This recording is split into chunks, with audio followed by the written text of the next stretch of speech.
Hello, good afternoon. My name is Marilyn Shannon, and this is the Breaking Free Show, and it's very nice to have you all join us today. Our show is about freedom, obviously, and today we're going to be talking about money, because what better subject is there to talk about in dealing with freedom than money and our view of it, how we handle it, how we think about it, how we process it, how we manifest it, how we use it, how we do everything that we want to do with money. But remember, our show is about freedom. So our show is about each and every one of us building our internal freedom, our ability to feel free, to break through any barrier, anything that keeps us back from being and doing and dreaming about how we want to live our lives, who we want to be, how we want to go through life. And that's what the show is about. We bring on all kinds of fabulous guests that come on to talk about their personal experience, their tool, their strategy, their education, whatever it is that they have that can help each and every one of us chip away at being who we are meant to be and having our personal liberties right in the palm of our hands. So we're really excited today. And before we go on and I introduce my guest, I want to say hello to Amnon. Hello. How are you? I'm just fine. How are you? I'm good. How was your week? My week so far is pretty good. Good. I have no complaints. Good. Well, it's going really good. It's going really good. And you look really good. Well, thank you. Got a new necklace. This is really cool store that I found. And talking about saving money, it's called Charming Charlie's. And their jewelry, it looks rich. They got great designers, but the price ain't rich. So it's I love it. And then that's a way of looking at money. I mean, it's fun to me. I don't have to, maybe it looks like I'm wearing diamonds, but I'm not. It's like Sophia said, it's just to look like $1 million. It's a look like $1 million, but it ain't $1 million. It's how you use the money and how you feel about it along the way. And I'm delighted. This was $13. So wow. Here it is, $13. So I'm really excited by it. So with that, real exciting show. And I want to let you know, listen to the show. And after the show, Chris, who is our co-producer, she'll take all the notes that are in the chat and she'll put it together and then we'll upload it to the breakingfree.com website, as well as the Marilyn Shannon website. So you'll be able to, on Facebook as well, so you'll be able to go and get the notes. So if there's something that you missed, you are certainly welcome to listen to the archives as well. But if we mention links or books or any little tidbits of information, you will certainly be able to go back and review it again, because each of our shows is like being in school. So we don't want you to miss out on anything. So with that, I want to turn the floor, the camera, over to our guest, Beth Marshall, who is a financial coach. She's an accountant / CPA, but so much more than that. So much more than that. And our paths crossed through a mutual friend who said, this woman is somebody you might want to talk to and have on your show. And within just a few minutes of chatting with her, I knew she was somebody that I wanted to learn from, and I wanted to introduce to you all. So with that, let me welcome Beth. Hey, Beth. Hi, Marilyn. Thank you very much for the kind introduction. It's my pleasure. So, just catch everybody up basically on a little bit of where you've come from and who you are and where you are right now. Absolutely. My company, I'm a founder and owner of financiallyauthentic.com, or Financially Authentic. And God, my journey in a nutshell, how can I do this succinctly? I am a CPA by trade. So my background was at one of the big four public accounting firms, where I spent quite a bit of time auditing businesses, both publicly and private companies, publicly traded rather, and private companies. So I spent about 11 or so years doing that. And then also spent a little bit of time in HR as well, which was a unique perspective on the world, let me tell you, after having been a CPA for so long. And I continue to keep my license as a CPA, but definitely do not function in the traditional capacity in that particular area. And the reason why I'm in the work that I am in now, and I really have a passion for helping people with their personal finances, because in my home at age 15, I got a credit card as an extension of my parents' credit and a checkbook, and was taught how to manage money proactively before I went off to college. And even though I've had another job and another life and a career before doing what I do now, I always had family and friends that were asking me, how did you learn how to do this? And it wasn't until I went to college that I realized that not everybody was taught the same things that I was, and that they were missing this extremely important tool in their toolbox. Because my passion for my work and why I'm passionate to help people learn how to intentionally, authentically, and proactively manage their cash flow so that they can have more freedom and choice in their lives is because I am my own story. I may have had the unique upbringing that most people didn't around money management, but as a result of that, I had financial stability. I had financial clarity. And for me, that clarity led to the ability to have choice, and it leads to the ability to contribute in a bigger way with what I'm really meant to do. And it also leads to the ability to connect with other people. And when I say I'm my own story, what I mean is what my parents taught me and when it gave me financial stability, it allowed me at age 32 to leave a job that was no longer a good fit for my soul. And it really was just making me miserable, whether it was the long hours or if it was, just that the work no longer suited me. I remember describing it as feeling like I was a square peg in a round hole, trying to shove myself in. And then the second freedom point was, a year and a half, 2 years from then when my job was eliminated and I found myself unemployed and had to know that I had the resources to be able to manage that process through. And it was one of the best periods of my life, quite frankly, because I didn't have to worry about money. Obviously was looking for my next role. And 2011, when I decided to start my own business and go off on my own, was really the third, what I call, of financial freedom points, where I had to know I had my ducks in a row that were going to allow me choice. So I am my own story. My financial clarity and stability has led me to have a tremendous amount of choice in my life. And I'm tired of people feeling financially overwhelmed and not having the tools to be able to do that for themselves. Yeah, you. I know in some of your writings, I one of the areas that I kind of gravitated to is when you talk about money as a divine tool. So I love that, and I want to get into that too. So let's talk about. So take us through some of the steps that you would take a client through, or some of the steps about money and how you save it, process it. How do you want to go forward and explain this? Because I know money is a big, vast area to talk about. So why don't you begin with however you want to take us on this ride? Yeah, absolutely. I think one of the things, and there's a lot of different ways that I could start, but and as you and I have talked about when we've had our discussion, I am probably a very unique hybrid in the financial world in the sense that I move on a spectrum. So just a little bit about me for the listeners, that I can be really, really logical and practical. I love spreadsheets. I love systems. I love making things efficient and practical.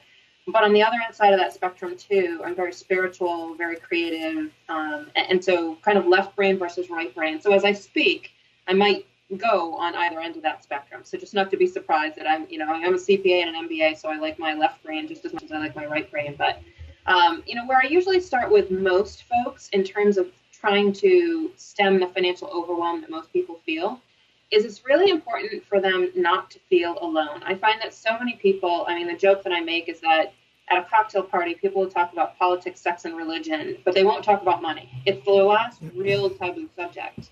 And when you think about it, it's such, like you said, it is a divine tool, and it's a right to be able to understand how, and I do truly believe that it's a divine tool and it's a divine human right to be able to know how to manage your money. And it is a learnable and a teachable skill. So the place where I usually start with most people is I've got to get them past the fear that I'm the only one that hasn't figured this out. I always say, you're not the only one that didn't get the money memo, because the statistics say that 70% of people live paycheck to paycheck and 76% of people feel out of control when it comes to their money. And so if you are feeling that way, you are not alone. The majority of people, my experience was the one that was not normal. And I didn't really realize it until I went off to college. So I usually try to help them understand the fear, stem the fear, and also understand how did they grow up around money? What's their money story? And how might that be standing in their way? And again, I'll use myself as an example because we're all sometimes we teach what we most need to learn. And so in the area of money mindset, I've had to upgrade mine along the way as well. With my parents, they taught me the great practical skills, but I also grew up in a household where financial security came from a paycheck and benefits. And when I was considering stepping into the entrepreneurial world, I did work in someone else's business before starting on my own for a while. That was not particularly helpful. It really was holding me back. So when I talk about money mindset and what's your money story, it's really about what's being aware of either what you learned from people growing up or what you learned from society, or what is the belief that might be blocking you to break through to your next step. So Beth, let me interrupt for a second. So what is a normal, not, I guess I shouldn't even use the word normal, but your personal story, what is most people's personal story? I mean, so you say that we're not alone. So is it, I'm better? I mean, for me, I think when I don't have money, I want to say, I can't admit that because I'm better than that. You know, I mean, I think that a lot of people think that, you know, we have a higher, our self does not equate to the amount of money or how that works. I mean, how do we even know that, you know, today, if you make $1,000 a week, it's nothing. But, you know, 20 years ago, if you made $1,000 a week, oh my God, you were rich. So can you kind of talk about that story? Because I think that's a place that people get stuck is who are they? How does that relate to their money? Who are they in the scheme of things with their money? Yeah, and I think that's a great point, Marilyn. I think a lot of different things that come up for me in what you just said, and I could talk about this topic forever, but you know, you would think, I think you just said something to the effect of that people may not necessarily equate their worth with money. That is my dream. That is quite frankly, but what my path has taught me and what my past history, and I've gone through this too, is that when I was working as a CPA and at a level of senior management, you know, I was pretty happy about the fact that I was being paid six figures. I was pretty proud of that. And not that that's not worth something being proud of, or that I was making good money, whatever that is equated for any individual.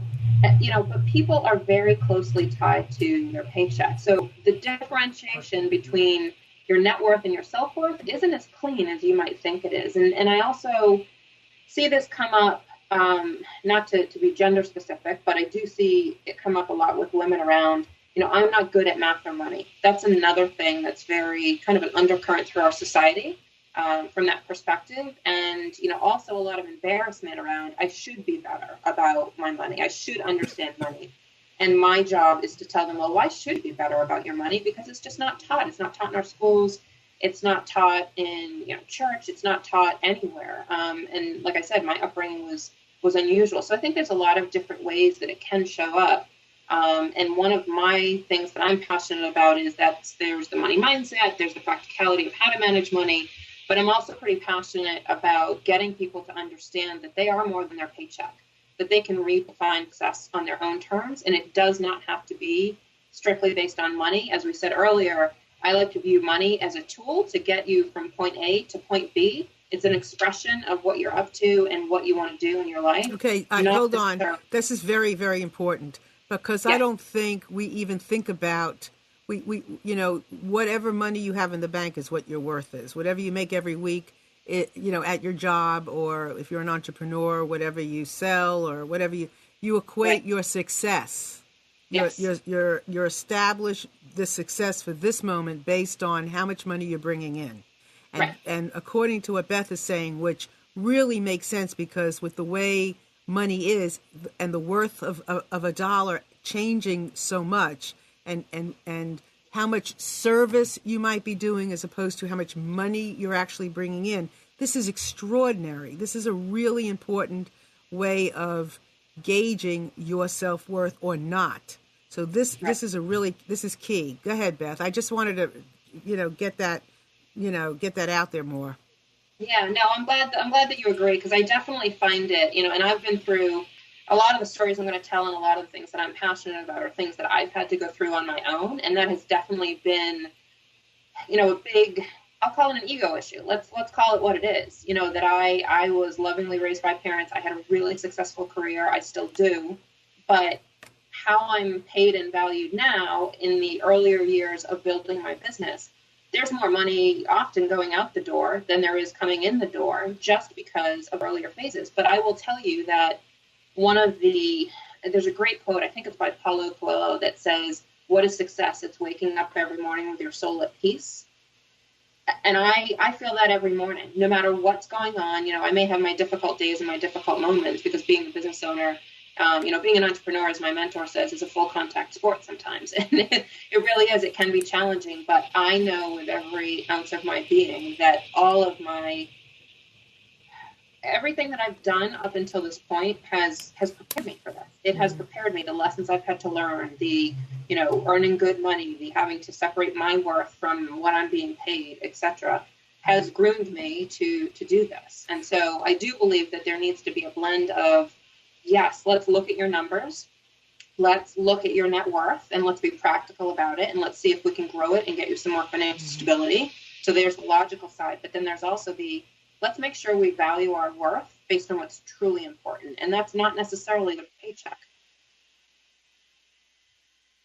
Let me ask you something. Okay, let me just throw out there, just for those of you that are listening, we have a chat, and you are more than welcome to put your name in this little window on the little line, nickname, your name, and click send, and you can be part of the chat because there's conversation going on in there. People will throw out a comment. You're welcome to call us at 919-518-9773 if you want to ask a question to Beth, or you have a personal story, or whatever it is that you'd like. And also, if you're somewhere where you don't have access to a telephone, but you'd like to Skype us, you're in Timbuktu, China, call us at computers, that's plural, 2 K voice. And you are more than welcome to connect with us anytime and,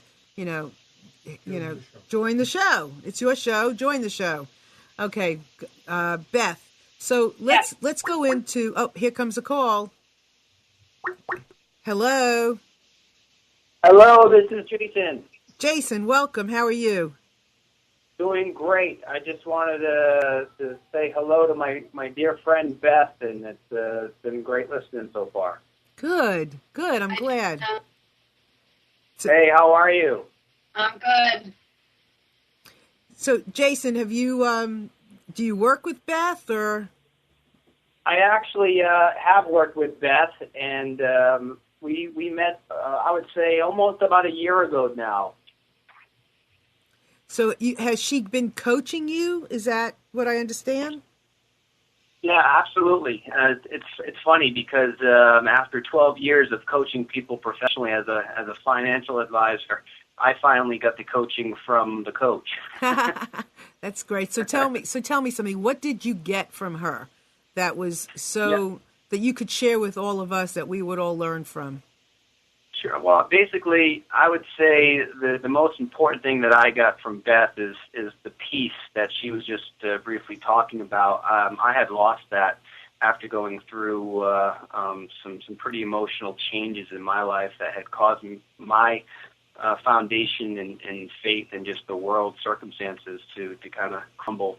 I went through a divorce and had to move across country and sell my business, sell my practice, and pretty much was left to look at starting anew. And so I met Beth at a time where I was pretty low with energy, and so she revitalized my energy and my willingness and passion to do what I do best. So I think that was truly a blessing in disguise, and I believe people are brought to each other for a purpose, and I believe it was for that purpose to revitalize my own soul. So when you little spiritual, but yeah, true. No, that's okay. We like spiritual. So let me ask you something, Jason. So the thing that she brought to you was this realization that you are more than your money. Absolutely. Mm-hmm. And that really wasn't just good. Yeah, I was going to say that I wasn't just the temporary failure that I was experiencing. Okay. So it's kind of like you take a look at not just where you are at this moment, but where you've been, and your whole spiritual self, what your outlook on giving, or your outlook on sharing, or your outlook on your purpose or your vision in life. And it's not just a dollar bill. It's more about the spiritual part rather than just the actual figure. Is that right? That's right.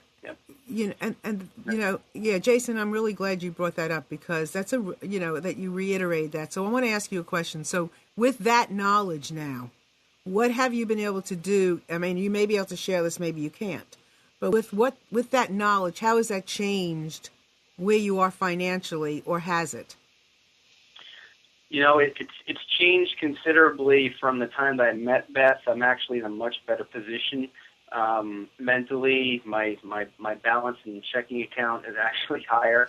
But at the end of the day, it's more about what I can deliver to my clients going into a meeting and helping them, reassuring them that that there is a light at the end of the tunnel for them as well. I think that's the more important thing. Mm-hmm. And then with this knowledge, many people that are listening and that will listen are entrepreneurs, and you rely a lot on yourself, and you can work yourself to death if all you are is working for the bottom line of whatever that dollar sign is, and how do you equate what something is worth? And we all tend to, or we can tend to work our tails off, and at some point you have to say, my life is bigger than just this. And then when you say that, then money comes in more, because you're more able to, be smarter at work than you are, just working. Yeah, I think having an abundance attitude and approaching the day, especially the morning, having time to reflect where you are, and more importantly, look at your situation with a team of people, such as someone like Beth, to give you that unbiased perspective that sometimes gets lost when you're trying to do it all by yourself.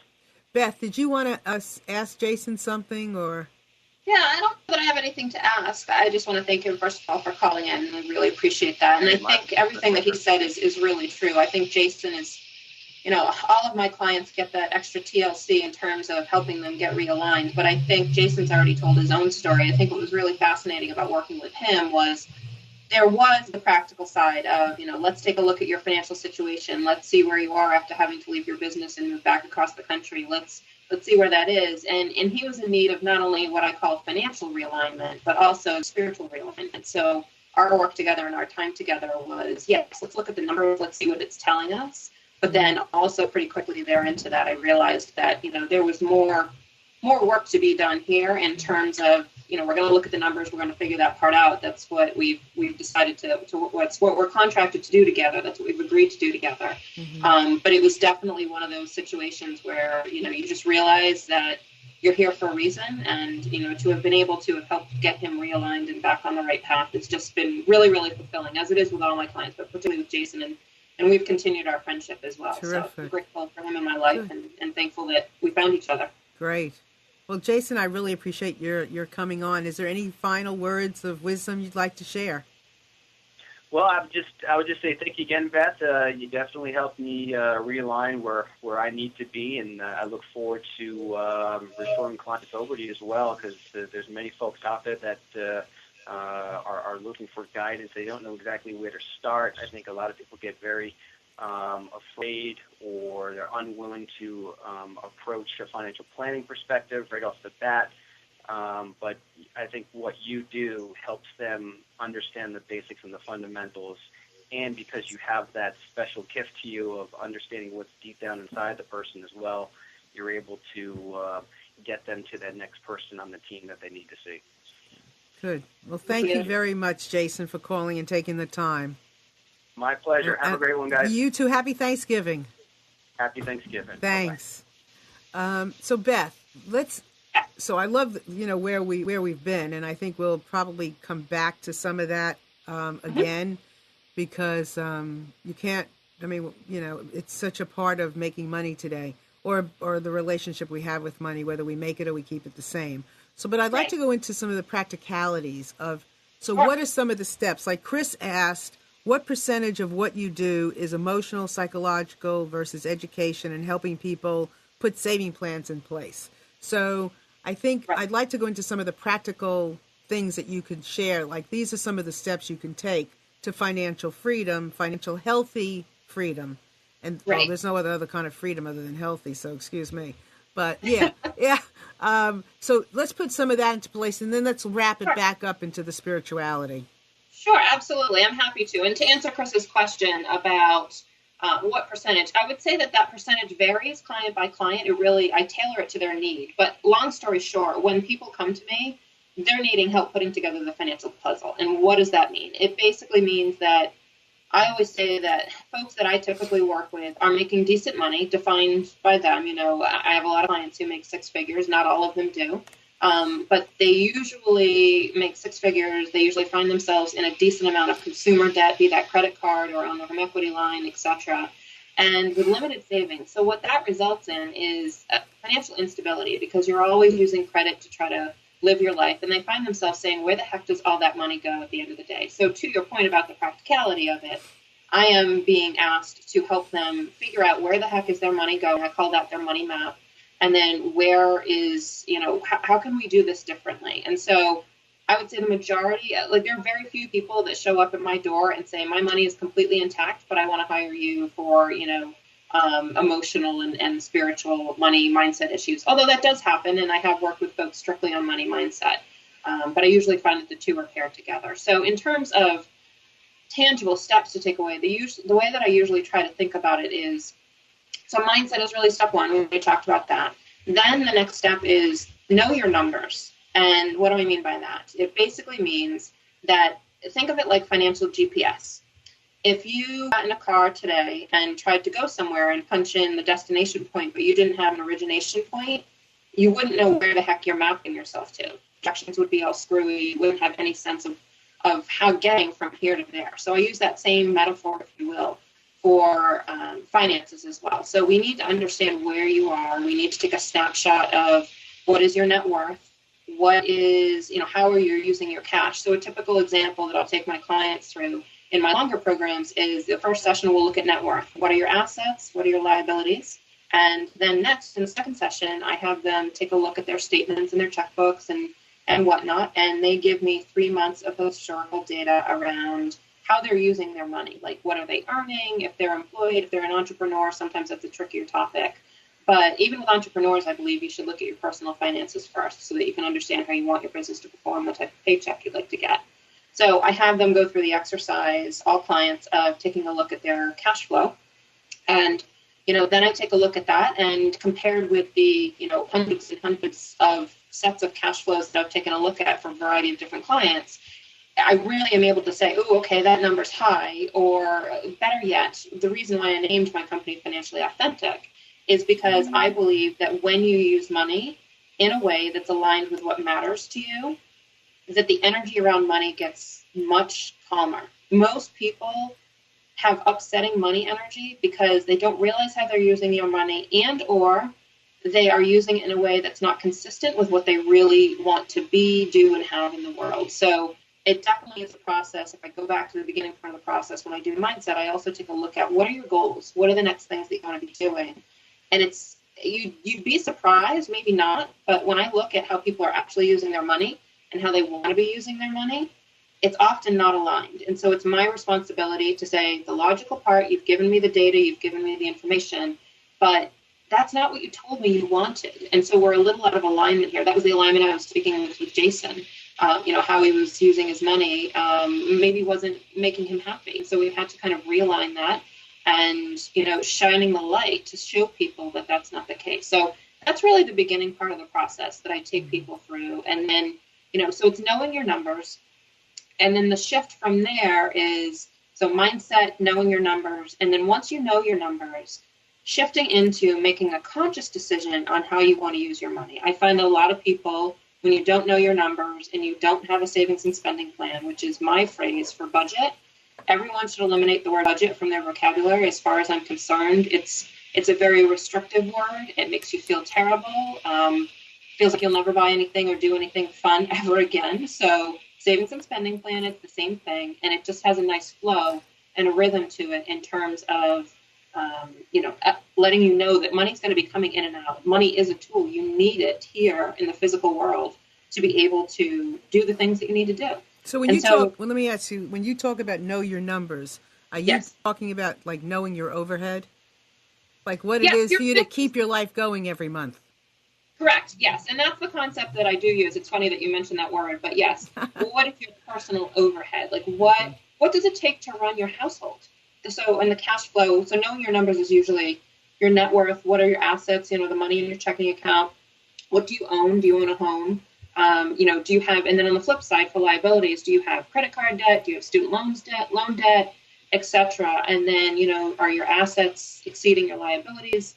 Are your liabilities exceeding your assets? Some of the clients I work with, owe more than they own. And so, that's usually a moment where they have to pause and kind of reflect on that. And I always just say it's just a starting point. It's not back to the earlier point, it's not a measure of your value. It's not a measure of your worth. It's just worth noticing, and information is power. So when we start, it's just about knowing where you are and not judging yourself And, sometimes I have to help clients through that, because when they look, it might be worse than they thought it was, or there might be something that comes up that's particularly shameful or difficult to look at.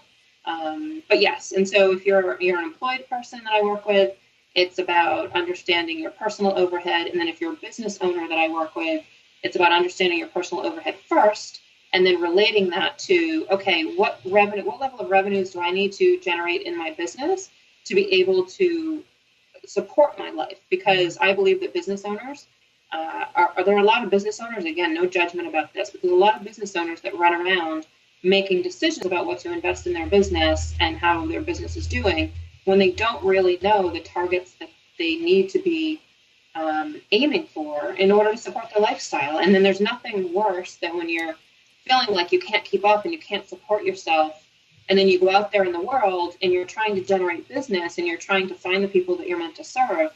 Like, you're coming at it with difficult energy. So I've had to learn myself, and this has been a learning process for me as well, is, I've got to kind of be clean. I've got to be here to serve. I've got to be of service, rather than, I've got to pull clients toward me instead of pushing myself at them just because I need the money. And a lot of entrepreneurs end up with that energy. Well, let's break it down a little bit. So, first of all, what did you call what combination of words did you use instead of budget? Savings and spending plan. Savings and spending plan. Okay. Yes. And spend plan. Okay. Now, I want to talk about, I want to take a couple of scenarios, which, and if anybody would love to call in and talk about their personal life and get some personal attention right now, this would be a prime time to do that. You can call in at 919-518-9773. You can share some information, and, we can see what we can do. Computers, plural, 2K voice, if you'd like to call in on Skype. So let's take a woman, single parent. She's home. Her monthly overhead is always more than she brings in. She owes to herself more than she makes. What would you tell that person? And, everything is like a have to. There's no extra stuff. It's the food. It's the apartment. It's some clothing for the kids. It's a Christmas present here and there. But it's, every month she's like, has less than what she needs. What would you tell somebody like that? Yeah, well, I think there's a couple of places where I would probably start, and it would be to review what it is that's going out the door. There may be that sense of, there's only so much to go around, like you said. She's very clear that there's more being spent than there is coming in the door. So a review of how you're using your money, and are there other things, are there certain costs that you could reduce at all? Are you living in an area where maybe there's higher rent or a higher mortgage, and maybe we need to reconsider? That's usually one of the bigger numbers, one of the major expenses to take a look at.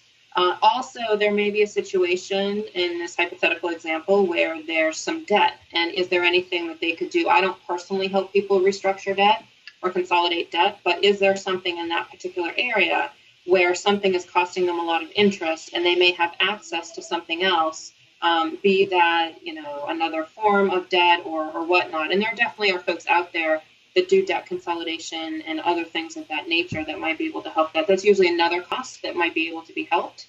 And then again, it's really taking a look at all the numbers. And if in the end, if the puzzle truly is continuing to say, and this is where it's tricky sometimes, because I have people tell me all the time, I have more money going out the door than I do have coming in.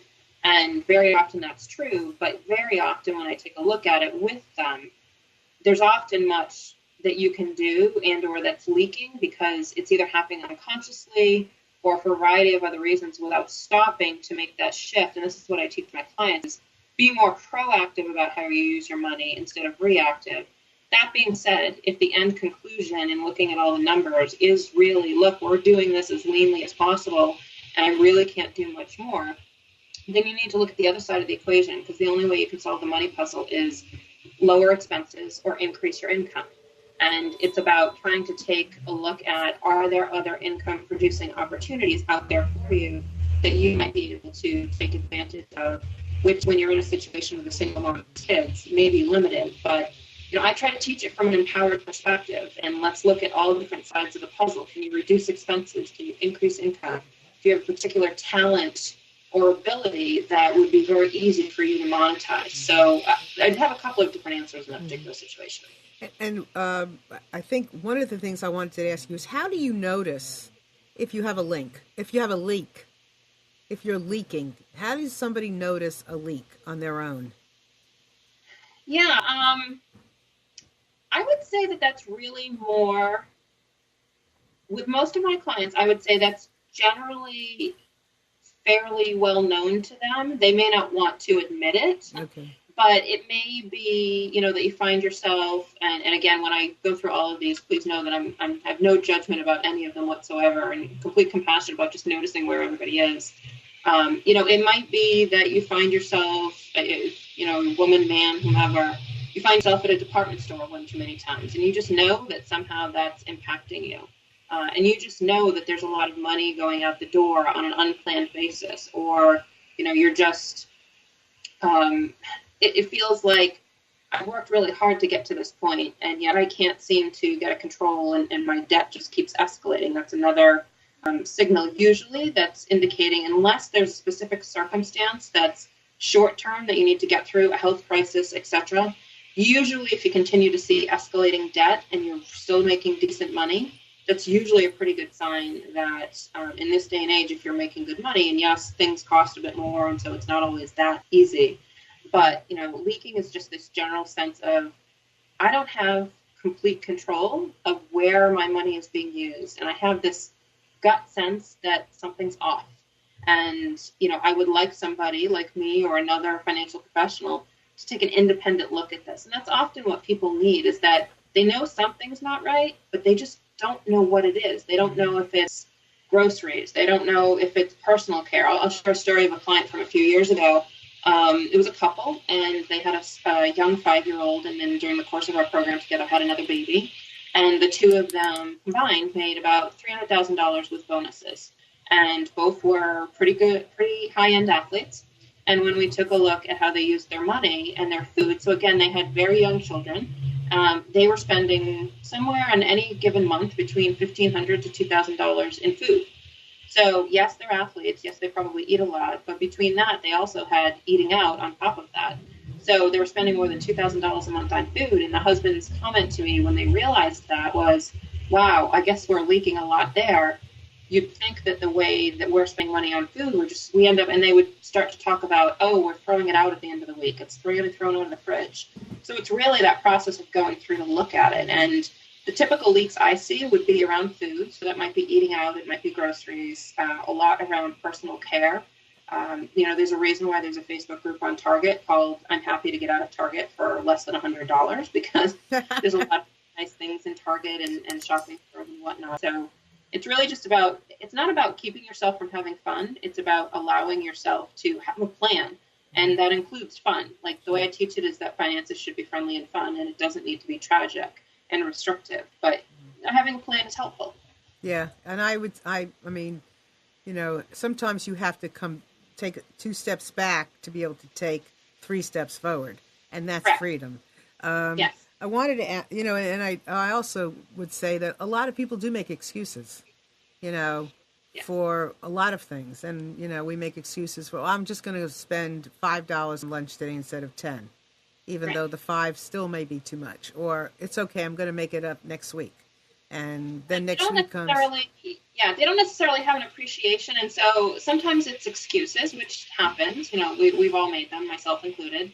And more importantly, often I see that it's less about the excuses and it's more about I'm not as conscious to every part of the puzzle that's going on. And so I'm not making the intentional choice. I'm just doing it because I know I need to eat, and I don't understand the cost in a different area of my life. I don't understand that, $5 a day every day for lunch is costing me the opportunity to go with my wife to dinner at a nice restaurant once a month. Like, that's something you value. But if you also value having a $5 lunch and being able to do that as a convenience, it's all a choice. Right. And then, so how do you, obviously there are people who will gravitate to using your services, and I hope that, you do get some phone calls from our show, but in educating the masses about simple things to do, like for instance, Chris is asking about store. Do you advise people to use store and and coupons, like store coupons and coupons you get in the mail? Are those certain things that you advise people to do? Are there certain other kind of fun things, that you can do to, watch those leaks and to save the money, or to, to have more, save more, to spend more? Do you have certain things like that you could offer? Yeah, I think, and before I get to the practical stuff and suggestions, I think it starts with the mentality, and I referred to this a few minutes ago, of really trying to shift out of it feeling like overwhelm and saying, okay, I'm going to get my arms around this, and I'm going to try to have, an abundant or sufficient attitude about it, and I'm going to, I know I don't know anything, and I know that I might need some help, so I'm just going to do the best I can. But with that being said, functionally and logically speaking, it's everything from, if you're using a credit card, try to make sure that that is something that's getting you, whether it's getting you cash back or whether it's getting you reward points. Maybe it's working toward a trip. It may also, it's other functional tips like I have one client who, this was kind of fun. I encouraged her because she was feeling very overwhelmed about, it was a woman I was working with, and her husband wasn't involved in the coaching, but she was very overwhelmed around grocery shopping. And, she just said, I don't mind cooking, but it's a lot to, feed two young girls, etc. She's like, the funny thing is my husband loves to grocery shop. And so it became this whole family-oriented thing where she would prepare the list, the husband would take the girls go grocery shopping, they get involved with the scanners. And so it was really that mentality of coming at it from a fun perspective. Using coupons is great. I will fully admit that when I search for coupons, it's usually pretty specific to some certain things I need, that tend to be expensive. I'm not a crazy couponer. There's shows about that, extreme couponing, a bunch of different things, and I don't go that crazy. I think there's a good balance to using that.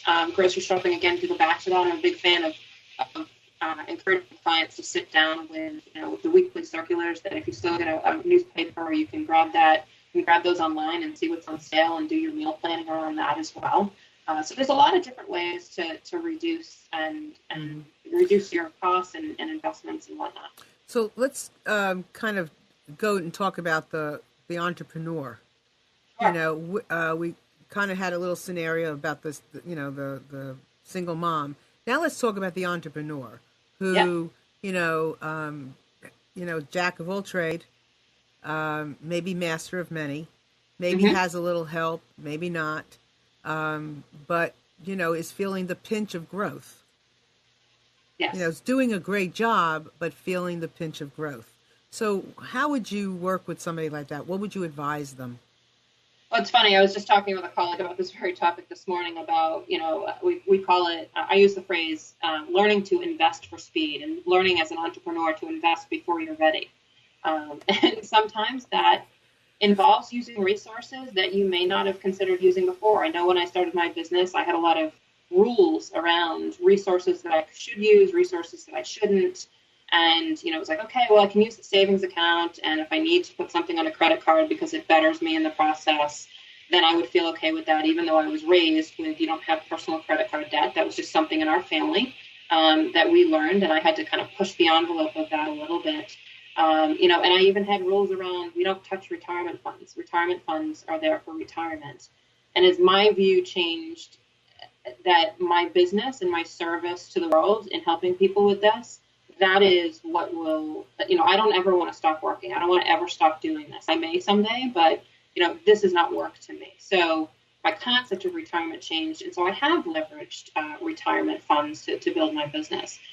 But there's also a framework when we talk about, so if you're in a phase of growth as an entrepreneur, or you're ramping up and you're in those early years, and I'm still in there, where I'm investing quite a bit in either marketing or education or whatnot.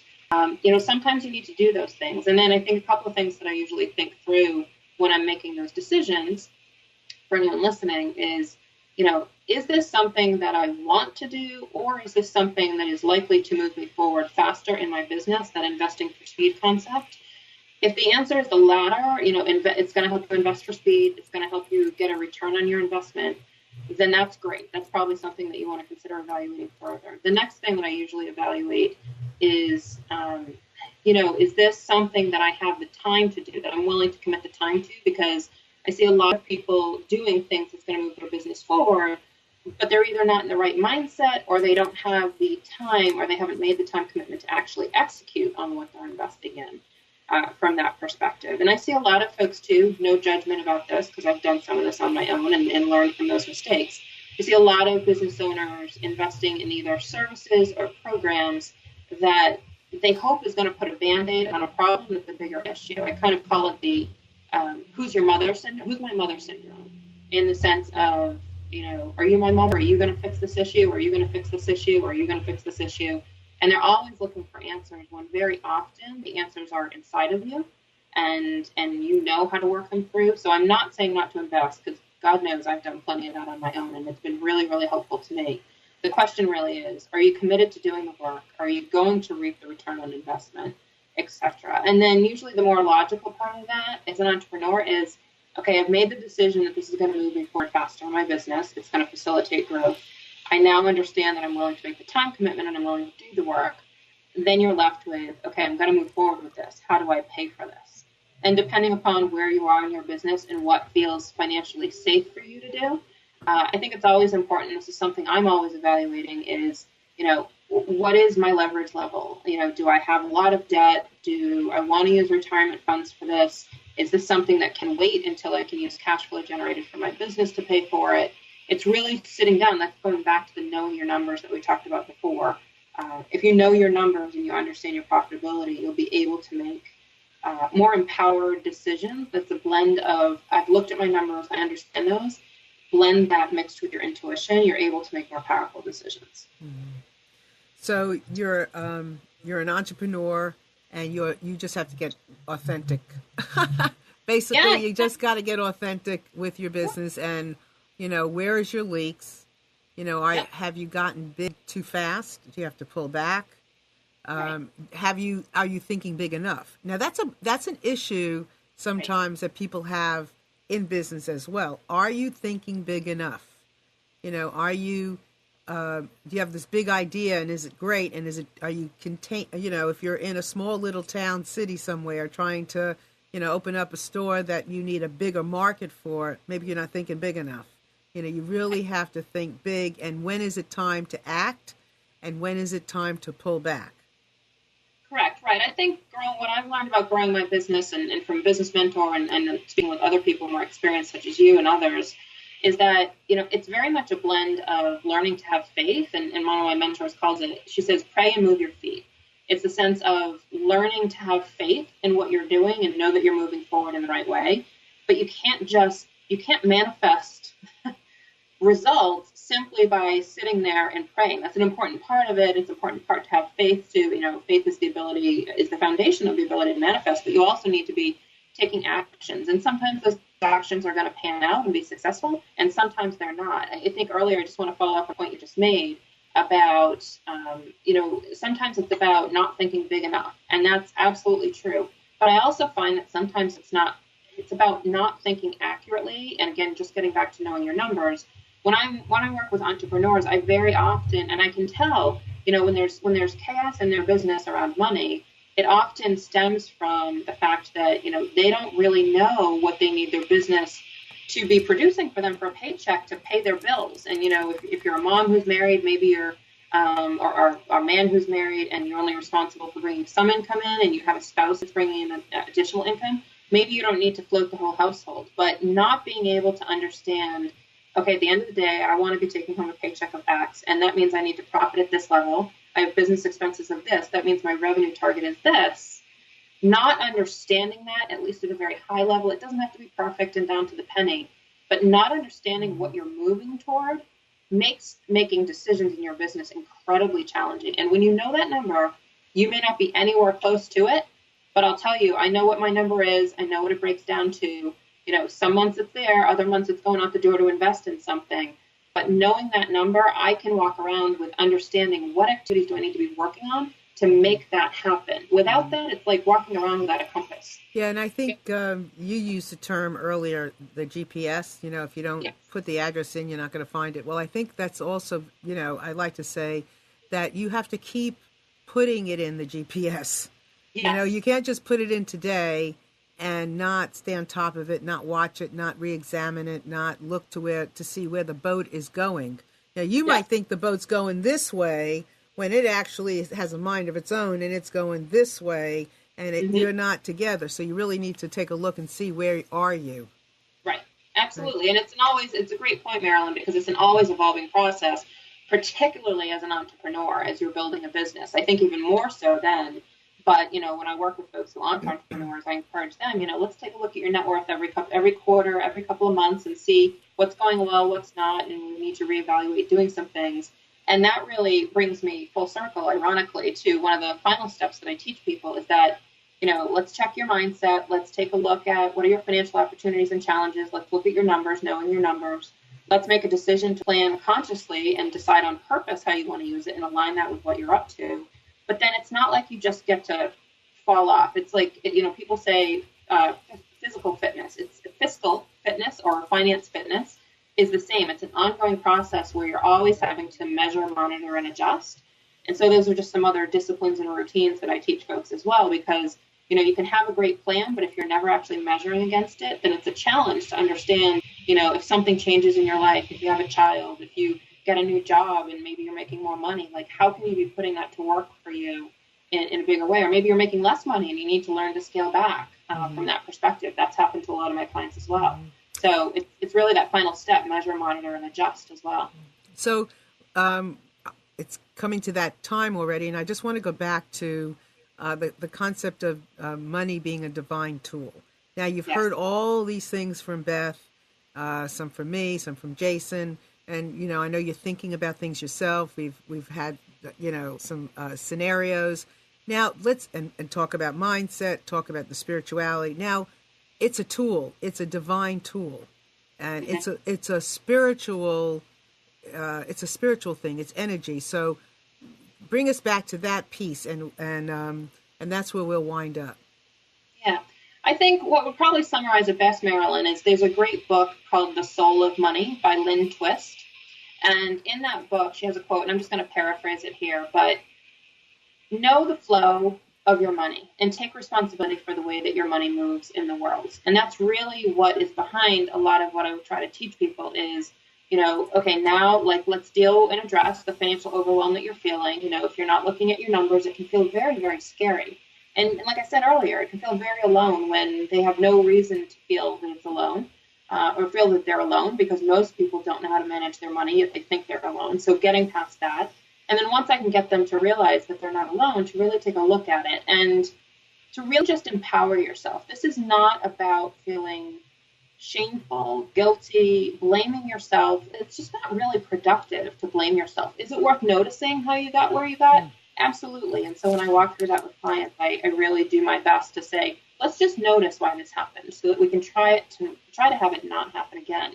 But moving out of the blame and shame and into the more, I had a great person the other day that told me, rather than calling it responsibility, let's talk about your ability to respond. And it sounds much less heavy when you say it that way, but let's look at your ability to respond to your situation more proactively than reactively, which is how I believe most and how I encounter most people acting with their money.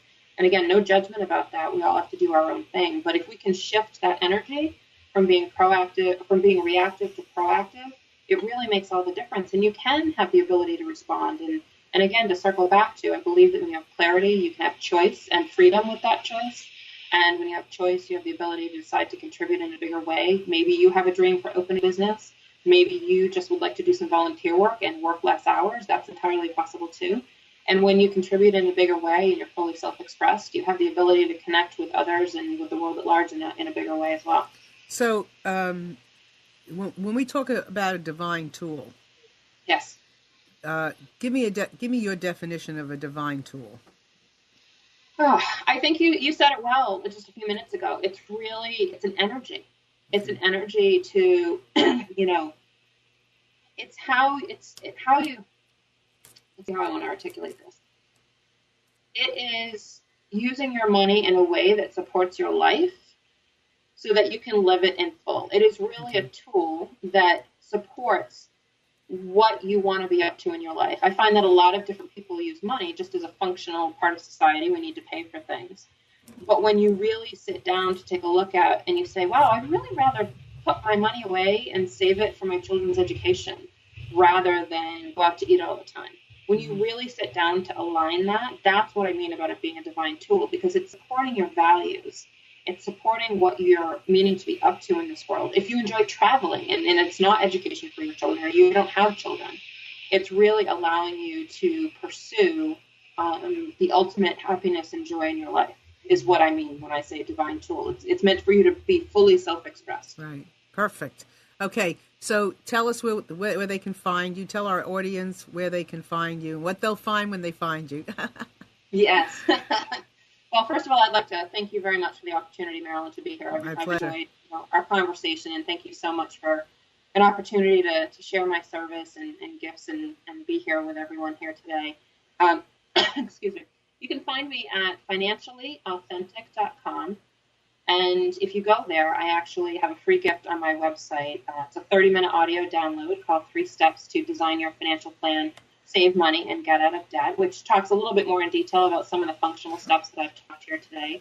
And so if somebody's looking for guidance to, take their first steps on their journey to financial freedom, that'd be a great place for them to start. And it also, by signing up for that audio, gives them an opportunity to be connected to my community. I write once every 2 weeks, and I actually wrote something this morning for my letter that'll go out later this week.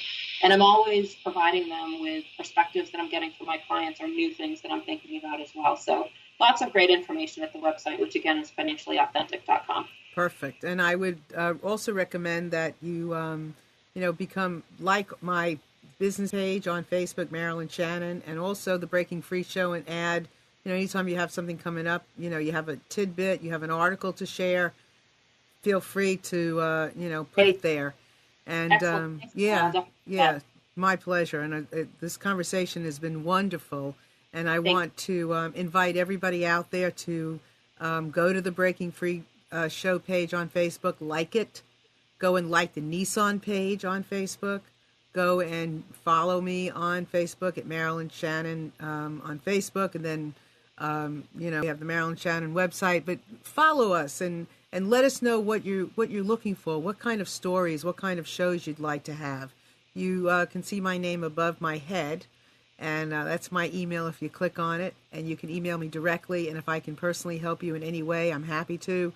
I also, coach on everything in life with children, families, couples, and businesses. So please reach out to me anytime if you are in need of anything. And I want to thank you for joining us today, because I know that your time is worth money.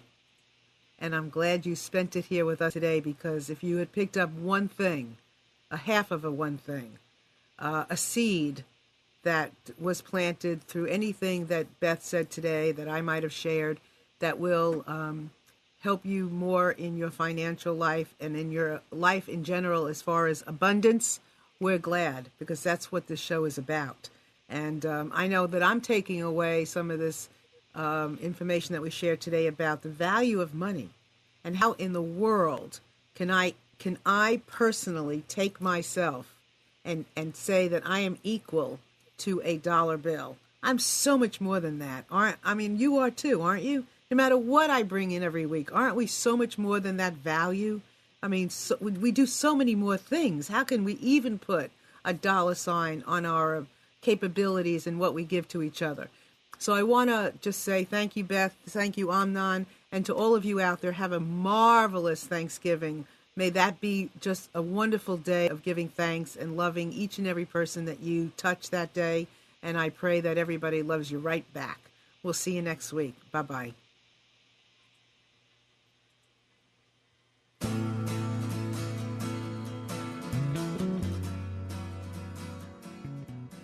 You are tuned to the Nissan Communications Network. Our weekly lineup of call-in programs includes Computers 2K Now with Amnon Nissan, Sundays, 9 a.m. till noon. Carrie's Psychic Cafe with Carrie Silkowski, Sundays, 8 till 9 p.m. Health In with Debbie Bruck, Mondays, 11 a.m. till noon. Breaking Free with Marilyn Shannon, Mondays, 1 till 2 p.m. Lessons of Vietnam with NCVVI members, the second and fourth Wednesday of each month from 7:30 till 8:30 p.m. Reawaken Your Brilliance with Julie Seibert, Wednesdays, 9 till 10 p.m. And if you tuned in too late, you can always watch each program in its entirety or download an MP3 audio file of it at www.nissancommunications.com. Sponsored by thatvidblasterguy.com, carolinaapparel.com, and deltaforce.net.